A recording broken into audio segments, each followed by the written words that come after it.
Andy Stacks here. I have a special guest. His name is Karim. He's a mental game coach. He specializes in the mental game and in poker. And why don't I let him introduce himself to everybody first? Yeah, so thank you for having me. And so basically a little bit about my background here first. Some people might know me already. Some people never saw me before. So for those people who never heard about me, I'm a coach for nearly 10 years already, but I didn't start in the mental game section. I started actually as a dating and relationship coach. This was my first business. And I worked with different clients from different cultures. And I also had a coach myself who came to me at one point and said, "Hey, do you see the pattern in all of your clients?" And I said, "How is that possible? All of these people, they're from different countries, they speak different languages. How is that possible?" And he said, "I think that all your clients on the surface level have a problem with dating and relationships. But if you dig deeper, the main issue comes from their mindset." And this was so fascinating for me that I said, okay, let's take a deeper look into that area. So I was focusing more on personal development, on mindset. And I started to switch my niche. I started to work with business people and people that deal with a lot of responsibility on a daily basis. This was, for example, or I worked with people like pilots, managers, doctors, people that have to make important decisions every day. And what happened was I also do public speaking. And on one of my speeches, a guy approached me and said, "Hey, man, I like the way you are. I like the way you talk. Let's go for dinner." And I said, "All right, let's go." So he brought his flatmate with him and we had an amazing conversation. But those two guys, they didn't want to tell me what they do for living, actually. So I was like, "Guys, what do you do for living?" They're like, we tell you later. We'll tell you later. At the end, they said, "Yeah, we're professional poker players." And I never heard about this. And I said, "What is a professional poker player?" And they said, "Yeah, come over tomorrow and we will show you." So basically they introduced me, they invited me to their place, and I came over and they had this huge apartment, everything out of glass, rooftop apartment, like a penthouse. And I was like, okay, how can you afford that? Right. Normally people, they're 40 or 50 can afford a house like that. And they're like, "Yeah, so we play poker for many years on a very high level." And they introduced me to poker. So I played myself, and I was basically in love with the game from the very first hand I played. And so this one guy, I'm sure some people know him, was Ben CB from Raise Your Edge. And Ben introduced me to poker. Ben also helped me to get very good at poker very fast. And at some point I had a problem, because on one hand, I was getting better in poker. And on the other hand, my business was growing. But I knew that I didn't have time for both. So I had to make a decision. Either I focus on the business and the mental game coaching, or I focus on poker. But I knew deep down that these two things are my biggest passions. Right. So I didn't know what to do. And through the help from Ben and others, we basically combined these two things, and I ended up becoming a poker mindset coach. Interesting. And how long has it been now for you that you've been a coach? 3.5 years, 4 years. 3.5 years, 4 years. Yeah. Okay. Yeah. Thanks for the background info. The purpose of our video today is to kind of educate poker players on why mindset coaching may be important for you, how you may benefit from it. First we got to talk about a little bit about how you could benefit from coaching, and why mindset is even important in poker, right? Because a lot of people may have a misconception and think that they just have bad luck. And I think a lot of poker players may underestimate how important it actually is, and definitely for me, like just from experience from playing for so many years, I would say that mindset in poker might be the most important thing. It's not, about the cards. I mean, obviously the cards are important and luck is a huge factor in the game. But at the end of the day, if you're playing, many hours and you're playing a lot of poker, how strong your mental game is really what's most important at the end, And so, in this video today, we're going to let Karim kind of share with everybody the information, some key information about his coaching and how players may benefit from that. As we just mentioned, I obviously agree that all poker players can benefit from mental coaching in some form, but how important would you say it is these days in poker in the modern era now, 2023? Yeah, very good question. I think if you look at sports in general, because that's something that I look at a lot, I'm not just looking into poker, I'm looking at other sports, and I say, okay, what do these athletes from football or basketball or whatever deal with? And how important is the mental game for them? And I think what you see, especially in the UFC, I'm a big fan of MMA and the UFC. What I see in there is that the athletes, if you just see them on paper, right? They have nearly the same age, they have the same weight, obviously. Yeah? They know how to throw a punch, they know how to throw a kick. Right. But it's interesting for me to see that some athletes, they crush it completely and they end up becoming the champion and sometimes are unbeaten for years. Right. Oh, for sure. And others struggle to win 2 fights in a row. So I was thinking, like, how is that possible that some athletes, even they have like the same abilities in most cases, right? They know how to throw a punch. They have the same weight, as I said. How is it possible that there's such a big gap between one athlete and the other? Yes. And I think it's just a mental game. So if you see this in high level sports like UFC, MMA and stuff like that, you can break it down into poker. And this is something that Ben taught me in the very beginning, because I asked Ben, how is poker not a game of luck? And he said, it's very simple to explain, because if you play the lottery, you see like one person winning the lottery once in his life. Yes. But if you take a look at poker, you see the same people always on the top. Right. Yes. And this is the easiest way to explain that poker is not a game of luck. Poker is a game of skill. Right. So if you take a look at the highest level of poker, you also see that those people that end up being on top usually also have a very strong mental game. Absolutely.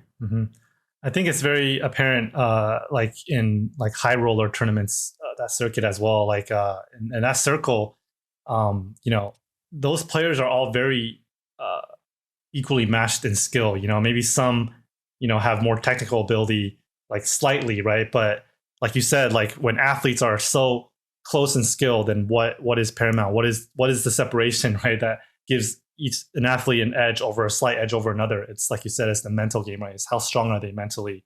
And it's just like that, as like you said in poker, like I said in high rollers, where all those players are very well studied. They're very familiar with the game and they know every spot. They've been through all of it, but at the end of the day, like those little details in how strong they are mentally is going to be all the difference, right, over the long term.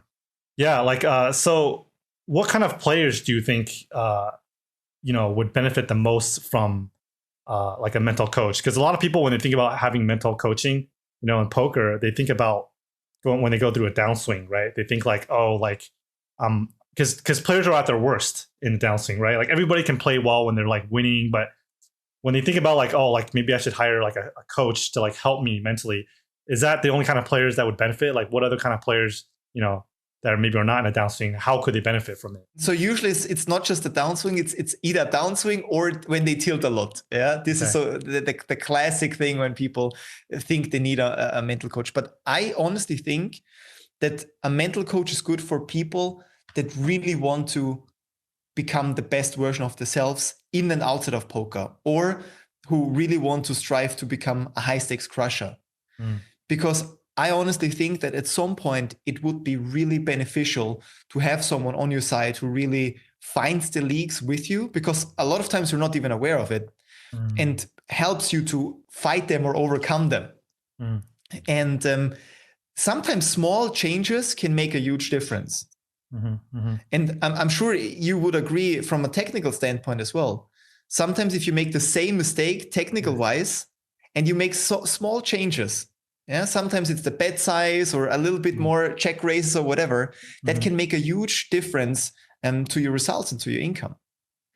And I think it's the same for your mental game. So even if you think everything is fine, it would be nice to just have a conversation and to see if there are certain leaks that we can find and then that we can work on. Yeah, I think as good as a poker player as some players are these days, like no one's perfect, right? We're all human at the end of the day, and we're not robots. Like players are gonna crack under certain pressures, and they're gonna make mistakes, and any leaks that they can plug mentally. So when they're under those circumstances, they can perform at their most optimum level is going to give them a huge edge, and I think that's the key right there. Yeah. Yeah, and like I also agree that like I think the mind is like a muscle, right? It's like back to the analogy of like we're talking about athletes, like the mind needs training in that sense. Where like you said, like whether it's like just baby steps, but when you're moving towards that direction, the right direction and improvement and plugging leaks, the mind needs to kind of train and needs to work on things like that, and it's not just like you can just make a switch. It's like you need to kind of make small improvements and little by little, like we're talking about tilt, right? Maybe you find that you start tilting less and less, or it takes longer for you for the frustration to come kind of seep in, right? Because he's been working on that mental game.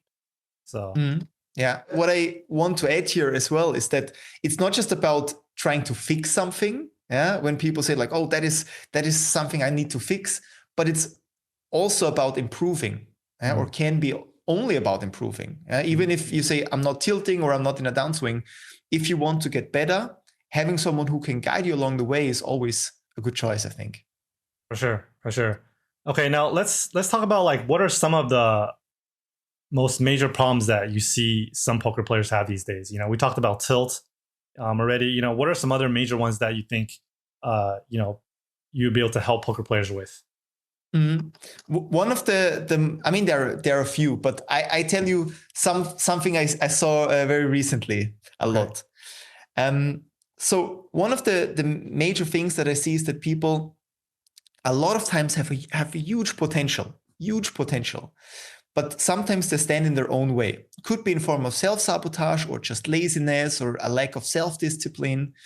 And I can tell you many stories of people where I instantly see that they could become one of the best poker players in the world from their potential. Okay. But then sometimes they're like, oh, I don't know, man. I'm making good amount of money. Why should I even push more, right? And then they're like, like lazy, right? And I'm always there to like, come on, yeah, there's so much potential. Yeah, push yourself, yeah. And I think it's completely understandable. Yeah, there's some guys that are coached. They're at the beginning of the 20s, and they're really close to becoming a millionaire. So of course, if you think that through, right? He's not even like in his mid-20s, and he has probably more money than his parents or like anyone he knows. Right. So it's completely understandable, but really like unlocking your full potential and pushing yourself to the absolute maximum and seeing where you can go. Yeah. Like that is for me one of the most beautiful things in my job. So that would be one. And the second one, I think the classical stuff. Yeah. When people have troubles controlling their emotions, or one thing as well, yeah, something that is extremely underrated is performance improvement. Okay. So one thing that I teach my clients a lot is we talk a lot about sports psychology. And I always take a look at different studies and I teach them what works. So one of the first things that I like to teach my clients is how to install emotional triggers. So what I mean with that is just imagine a door in front of you and you can open the door, and behind the door is your best self with basically your highest performance. Yeah. And you can enter that state whenever you want to open the door. And after the session, you can basically close the door and you sleep like a baby. And this is one of the things that I like to teach my clients in terms of emotional triggers. So it's basically like you do this, and you basically are your best self. And like switching that on and off is something extremely powerful. Yeah, when you spoke of emotional, what was the word you used? Emotional triggers? Trigger, yeah. Triggers, okay. Yeah, I in poker, like there for me, like my personal experience, emotionally, it's so easily be triggered at the table. I think people sometimes overlook it too, because like just like for me personally, just thinking about some would be like playing like trying to force things on the table, like you get when you're like feeling rushed, and then you get triggered by like little things, like maybe the dealer is like taking too long. Like personally for me, that's happened to me. You know, like I find myself like frustrated at like maybe I'm losing and like the dealer's like shuffling too slow or a player's taking too long, and it's like starting to affect my mental game. It's like starting to show, you know, like I'm playing more frustrated, I'm forcing things, I'm rushing it, or maybe like even something as simple as like a player beats you and that triggers you, and so now you're like playing differently because you're trying to go after this player, which makes no sense because like strategically that's like, you know, not gonna like do well, right? If you're like changing your strategy to like try to beat another player because, you know, mentally like you're annoyed by that, right? Like even that to me is like a really big and common mistake that happens a lot to like most of us, you know, at some point, right?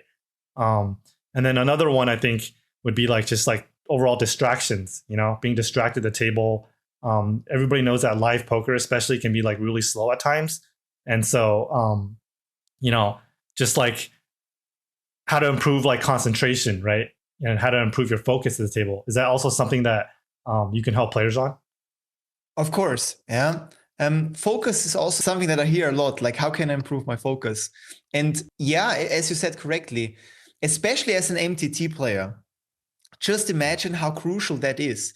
If you say like the longer the session goes, the weaker my focus becomes. Yeah. Yes. But as an MTT player, you want to be highly focused at the end of your session. Yes. So yeah, very, very good point. I think if you work on your focus, especially as an MTT player, that can also do wonders. Man, speaking of like MTTs, it's crazy because like even just one mistake in one crucial pot where you lost focus, or you're or even like one of the mistakes I mentioned earlier about like going after a player, or, you know, taking it personally or rushing it in one spot may screw up you might be out of the tournament, right? And so that shows how important it is to like always be at the top mentally, you know, in all these big spots in the tournament where every situation counts, you know, every hand counts, you know? Yeah, exactly. Now that we've talked about some of the areas you can help poker players improve on, can we talk a little bit about some of the methods that you use? You know, like what's like kind of the process, the general process? You know, I know it's different for every player. It obviously depends on what they need improvement on, but like what's like a general process that you use? I think I have a very unique progress. So what I do with my clients is I work with them for 10 weeks. We know from different studies that if you do something for 66 days or longer, you will build new neural pathways. Yeah, so you will build new thinking patterns, you will build new habits, and you can make a transformation. And this is what I focus on. So I'm focusing on a transformation rather than just giving away like, try this, good luck, see you next week, right? Right. And I'm basically taking those clients by the hand, and I'm basically supporting them over 10 weeks. We focus on an end result. Yeah, so I offer free calls, and in that call we talk about, okay, what do you want to work on? What do you want to improve? And we basically work on this over the 10 weeks. Mainly I focus on 3 things. The first one is mindset. Mindset improvement. So this would be everything regarding, for example, downswing, tilt, goal setting, whatever the client needs. The second one is about performance. That's usually something I like to start with. As I said, the emotional trigger, you do this and you're basically in a high performing state. The last area is optimization. This would be the life around poker. So this would be things like sports, nutrition, exercise, but also relationships. And I think we need all 3 of them to a certain extent to make the transformation. And this is what I focus on. I see.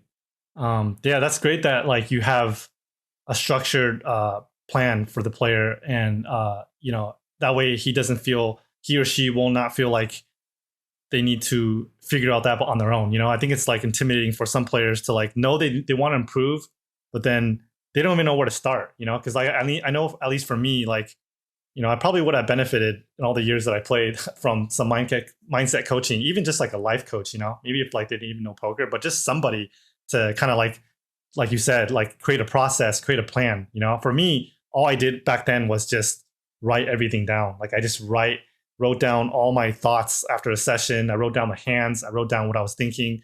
And I tried to like my best to just go through all my journals and like trying to figure out a plan on like my next plan of attack next game.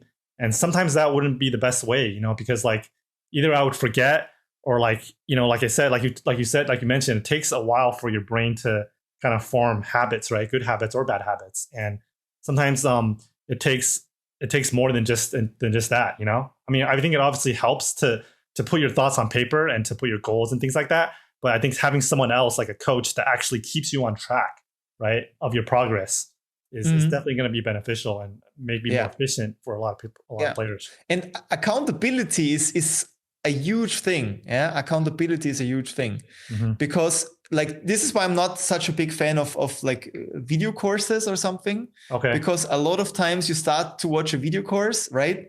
And then you like after the second video you're like yeah. But if you have someone that holds you accountable, someone that can push you, someone you can talk to and exchange ideas with, or ask questions, that I think is extremely powerful. For sure. No, definitely agree there. Definitely. Oh, and by the way, like, are there any of famous poker players that you've helped that you want to mention? Are there like what are some of the poker players? There are some, but of course, a lot of high stakes poker players, they also want to keep this a secret. I have a YouTube channel with testimonials. If you want, you can link it down below, and I have some testimonials from the people that want to share it. It's on the YouTube channel, and I'm sure people know some faces there. For sure.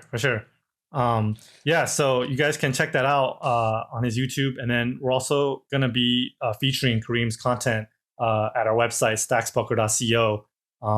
And for those that English is not your first language, don't worry, because we're going to be translating most of his content into Chinese as well on the site. So you'll be able to understand the content he'll be putting there. Now that we've had a little bit of introduction about Karim and how he became a mental game coach, I'm gonna ask Karim a few questions that I've seen poker players ask the most. The first question that I see players ask me is a ton is how can players overcome getting frustrated and from losing and tilting at the tables? I think tilt is like probably one of the number one reasons why good players lose unnecessarily, right? Like for me personally, it's killed some of the biggest losses I've had in a poker session has come because of tilt and frustration, right? And how do players overcome that? So I think when it comes down to frustration, we always want to be aware where this comes from. So if you go to a therapist, for example, we want to figure out, or the therapist wants to figure out, where are the triggers, or where is this coming from? So the first thing to solve any issue that you deal with is always awareness. So we start with awareness, and if you know where this is coming from, we also have the cure for it. And this is the beauty of it. So if you go to a rehab or to a therapist, they always train you to figure out where the issue is coming from. And if you say, oh, I'm frustrated when I have a bad beat or when I make a mistake, interesting, and then we can find a good solution for it. I think there's no general answer to this. It really comes down to what are the triggers and what can you do to fight that if you already know what triggers you.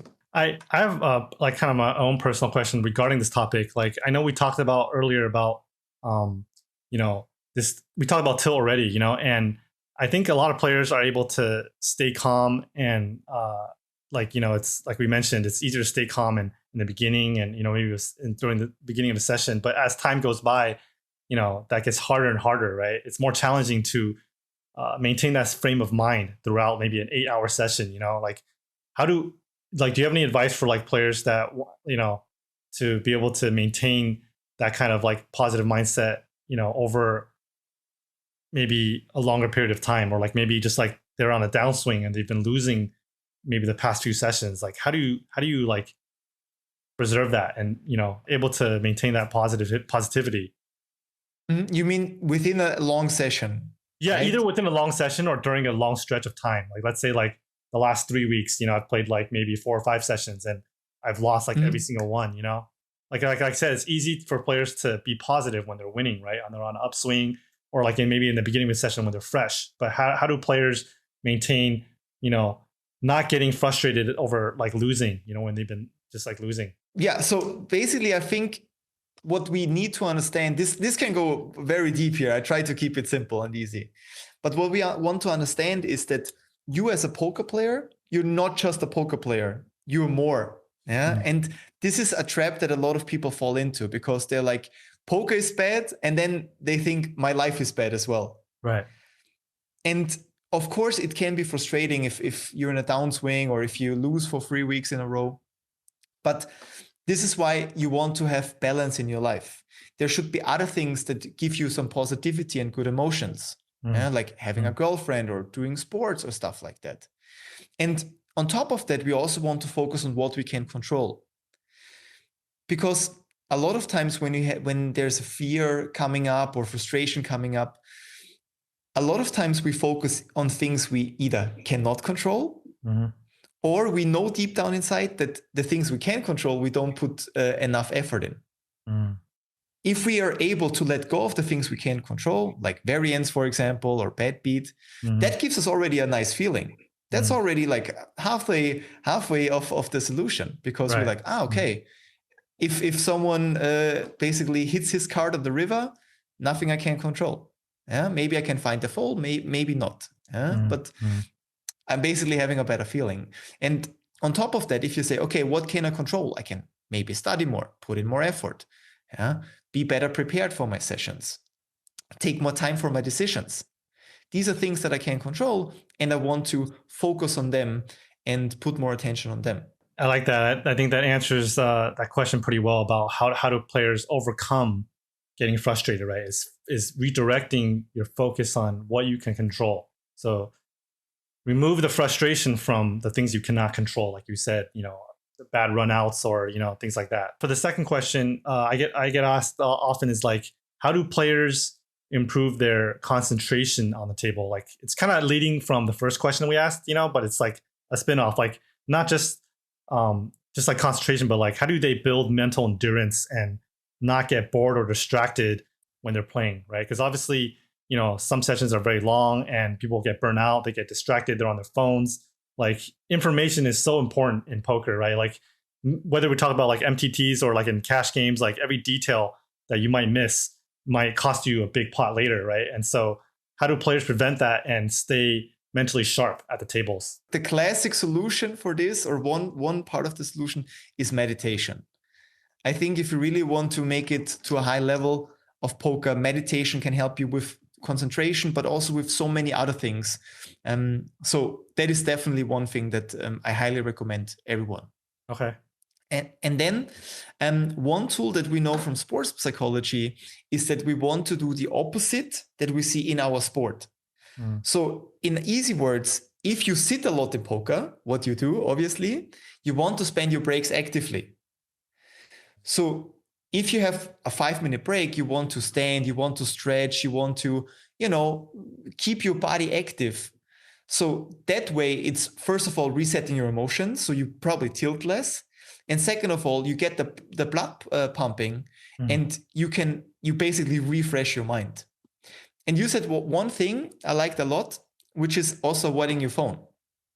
So what we know, just imagine the brain is like a rubber band. And in my hand, there's a rubber band. And during the session, let's say you're an MTT player for 55 minutes, you stretch that band because you have to be focused, you have to concentrate, you have to make decisions. Right. So in your break, you ideally bring that rubber band together, because in the next half of the session, you want to stretch it again, and then break, and then stretch. And that rubber band at some point might break.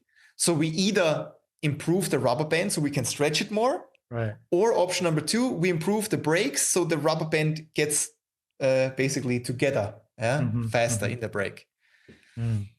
Interesting. I never heard of that before. So I've seen people do things physically, at the table, and maybe that's for those reasons that you mentioned, is to create those breaks and physically, doing something and like resetting, like you said, Yeah, I think that's it's so much easier said than done. For me, like I've so many times where like people have told me that to get up and to stretch, to do something, right? Like let's say like you've been lost a few hands and you're feeling the frustration coming up, and sometimes all it takes is just like physically getting up, right? It's just as easy as that, but players can't do it sometimes, Taking a few steps away from the table is always a good idea. Yeah, but there are many ways to do it, and I also think that different solutions work better for some people or for others. that actually kind of goes to the next question. Are there other practical things, like mental exercises or like hacks that people can do quickly at the tables that are easy to do? Obviously you mentioned getting up and the band that you talked about. But are there like any other things that you can mention for players? I will not give away all the solutions, but I give you two. I give you two very powerful ones. The first one is something that I see a lot of times happening, but people are not aware of it. Okay. So if you say you get frustrated, a lot of times our body's getting tense. Because we're like, we have like maybe a little bit of anger inside of us, or maybe fear or frustration or any kind of emotion. Yes. And then we know that our body's getting tense. And one thing we learn from meditation is that your breathing most likely will change. Mm-hmm. So one of the things that you can just switch your attention to is your breathing. Okay. And if you go from your normal breathing to like I'm overdoing it right now, but if you feel like your breathing is getting more tense or different, if you calm down and if you breathe like in the beginning of the session, for example, you will see that your body relaxes. And usually if your body is relaxed, you can let go of frustration. Definitely, I hear this all the time, stressing the importance of how the mental and the physical is connected so closely, more than most people even know, right? Like you said, just something as simple as just your breathing can control your entire mental state in a moment, right? And I think that's something that people sometimes overlook, and definitely can benefit from those exercises for sure. Okay. I give you a second one as well. I call this the attention card. Okay. So a lot of people that have a lack in self-awareness or want to train the self-awareness, I always ask them, what is your favorite poker card? Okay. And for example, they say the King of Hearts. Yeah, that's my favorite poker card. Yeah, King of Hearts. And I say, okay, every time you see the King of Hearts, I want you to focus on yourself. I want you to like just check in with yourself. Like, what do you think? How do you feel? How is everything going? Is everything fine? Do you need a break? Do you need to step away from the table? How is your breathing? Yeah. Ask yourself a few questions. And the King of Hearts could be seen like on the board or in your own hand or in the showdown. So every time you see that card, just put your attention to yourself and ask yourself a few questions. And this is training your self-awareness in a lot of cases. And if you do that, you will figure out when you need a break, and you can prevent like frustration or tilt a lot of times before it even happens. I like that. Mine's the Ace of Spades, so I'm going to try that next time. Awesome. Okay, so next question. How can players overcome nervousness or fear of losing, and just getting out of that mindset that like they're going to be unlucky and they're going to lose? Like, how do you regain getting back into the positive mental space when you're in that negative mindset? Because it happens to me a lot where like I feel like sometimes things have not been going well, and like maybe I just feel like I'm gonna lose. I'm just in a negative mindset. I'm like spiraling down with this like self-destructive mindset. And I'm a big believer in like law of attraction. And usually if I start thinking that way, like that's how things go. My session just gets worse. I keep losing. I blame myself, and just So how do players overcome that nervousness and that negativity, the fear? First of all, like always, we want to figure out why are we even nervous. And for example, if it's your first live MTT tournament, I remember my first live tournament. I was shaking. I was like, oh, what is going on? Yeah, how good are my opponents? But if, for example, if you say, you enter the session already in a negative mindset, or you have the feeling that you will lose today, then it's all about preparing yourself for the session in a proper way. This is what I said with the emotional triggers before. If you remember, if you can like reset your mind like this, you will have a much better feeling. And I also think that a lot of times we feel like losing, but if you can remind yourself of like, okay, I'm in a negative mindset right now, but this is part of life. Because a lot of times we wake up in the morning, we're like, this will be a bad day. But I always say like the bad days give us a chance to grow. So if you say, okay, I'm in a negative mind state, but I know that I have enough ability, enough skill to turn this around. Right. And I will prove it to myself that I can do it. Right. And a lot of times, even if this is just a slightly winning session, if you just want a little bit of money, you will feel twice as good because you know that you entered a session with a bad mindset, you pushed yourself, and you just made a little bit of profit. But this feels like a huge win because you're not just beaten the others, in terms of poker, but you've beaten yourself. I like that. I like that. You know, the last part especially, I've tried to incorporate into my mental game recently is what you said about just like beating yourself. You know, instead of like focusing so much on like winning the money, and you know, obviously that's important to a lot of players, and you know, it hurts to lose. But I try to redirect my focus on playing in a way that I'm gonna be happy about at the end of the day. You know, after the session, if I look back, I'm gonna be like, am I okay with the way I played today? You know, there are certain spots where like I could have done better. How was I mentally throughout the game? You know, throughout the whole session? Like, was there spots where I was probably frustrated and made a bad decision? Like, can I own up to that, or am I gonna blame, you know, something else? Like, and so I've tried to adjust and adapt, and I've tried to redirect the focus on, like what you said, is like, you know, back to reach your own performance, you know, and how you can improve. And I found that really helps, because on days where like maybe, you know, my opponents did get lucky, but again, going back and focusing on like, okay, what could I have changed, right, throughout the game, throughout that 8-hour session where I got unlucky? Maybe there's little things that I could have done where I could have lost less, you know, and definitely helps. This is also what we see in the UFC, right? A lot of times, the athletes that have a very strong mindset, they said, if you're in that cage, you fight against yourself. And I really like that, because I think he's right. Your opponent most likely has, you know, a very similar age, as I said before, same height, same weight. So it's basically you against yourself. Right. Interesting way to put it. I never thought about that way, but you're right. Yeah, that's why they put the same people about the same, like you said, the same weight, you know, about the same skill level, right?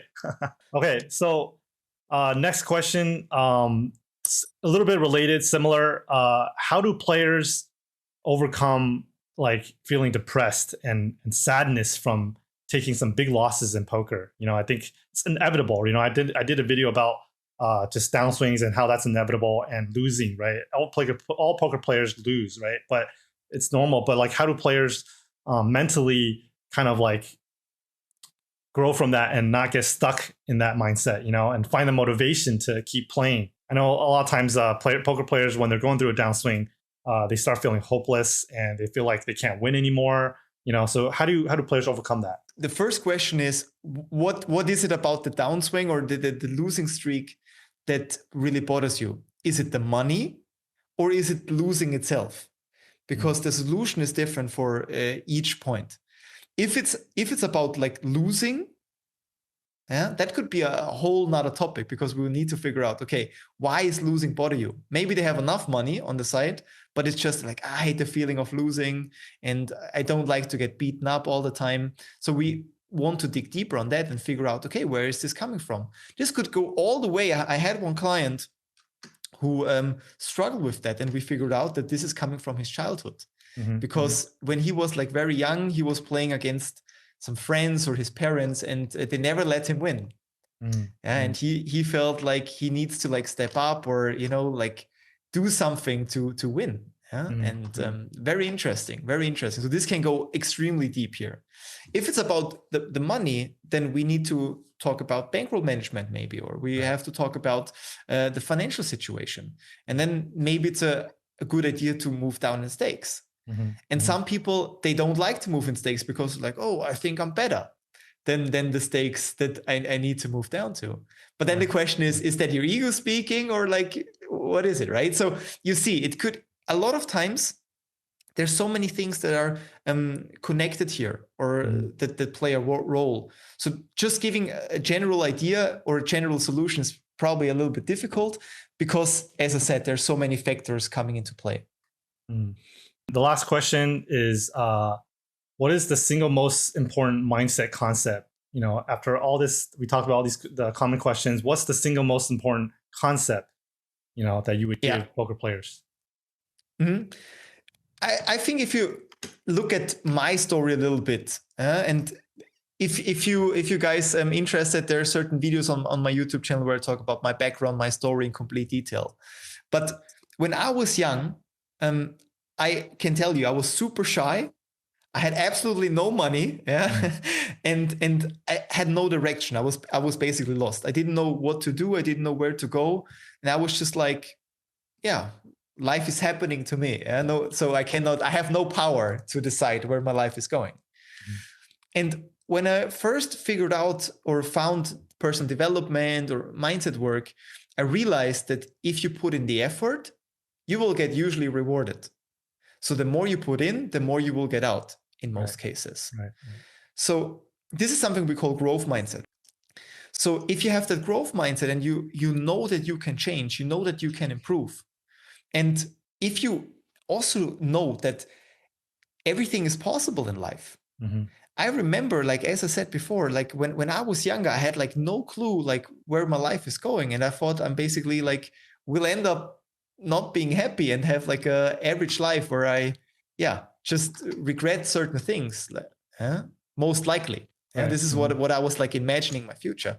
But when I first figured out that everything is possible, that gave me such a good feeling. And I knew that if I really put in the effort, I will get rewarded. And a lot of times people ask me like, Karim, do you think it's still possible to become a professional poker player? And the answer is, yeah, of course it is. Yeah, of course. That'd be hard, a lot Everything harder, is but possible. Yeah. Yeah. Of course, it's not easy. I'm not saying it's easy, but I think it's possible. And I think everything is possible. You can also become an astronaut, right? If you want. Everything is possible. And it's only about how much effort you put into something. Absolutely. Same goes with, like, a lot of times people ask me, how much mindset work do I have to do until I see results? Or how much meditation do I have to do until I see results? It's always the same answer. The more you put in, the more you will get out. And I think this is one of the biggest concepts that I found for myself in mindset. I like that. I think you also mentioned something earlier that really struck a chord, and I want to remind everybody is that, like, you mentioned how, your results don't define you, right? Like, you may be losing money, or you may have a bad run of cards, but that does not make you a bad person or a failure, right? Is to not let failures define you, and especially not let one poker session define you as a poker player, right? And there's always a chance to improve your situation, to improve your mental game, and every session is kind of like another opportunity to do that, right? To learn improvements and to implement them into the next game. And poker's like we said, it's a self journey, and getting over the judgment and of other players, how they view you, I think is important, and just focus on improving yourself is really key. Yeah, that's all the questions that we have. If for players that would like to understand in more detail, this is just really the surface. Just kind of went over a few questions that I get asked a lot. And so we got Karim's opinion on these questions. But like I said, this is just a brief introduction for those that would like to consult him and learn more about the mental game. Feel free to check out the website, stackspoker.co. We're going to have a lot of his content there. A lot of it will be also translated in Chinese with subtitles. If English is not your first language, you might find those beneficial wherever you are in poker. And is there anything else you want to add at the end? No, I can just say thank you for having me. Okay. And it was a pleasure to talk to you. And I'm looking forward to share some of my knowledge.